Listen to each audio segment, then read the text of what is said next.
Siz menda sahr kasalligi yo'q deb o'ylayapsizmi?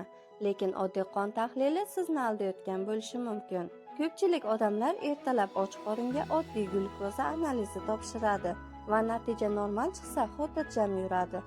Aslida esa bu faqatgina birinchi ko'rinish.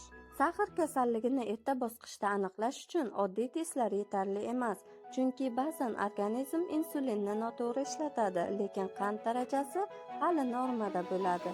Siz o'zingizni sog'lom deb o'ylayotgan bo'lishingiz mumkin, lekin bu vaqtda ichingizda yashirin sahr ishlayotgan bo'lishi ham mumkin. Endi keling, bioximik analizlarga to'xtalamiz. Glyukoza bardoshlik testi. Bu testda sizga avval och qoringa qon topshiriladi, so'ngra glyukoza ichimligi ichasiz va 2 soat o'tgach yana qon topshirasiz. Siz shu orqali organizmingizning glyukozani qanday qayta ishlashini aniqlaymiz. Gemoglobin A1S testi.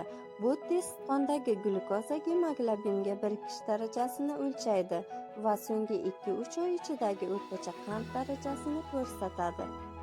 Mana shu ikkita test yashirin sahr kasalligini erta bosqichda aniqlash uchun eng ishonchli usullardir. Shunchaki analiz emas, to'g'ri analiz topshiring. O'zingizni himoya qiling. Sahrni erta aniqlash hayotingizni saqlab qoladi.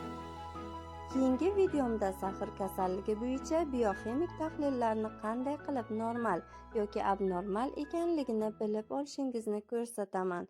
Shu bilan birga sizni xavfli zonadan saqlash uchun qanday choralar ko'rish kerakligini aytib o'taman. Kanalimga obuna bo'ling, layk bosishni ham unutmang. Eshitganingiz uchun rahmat.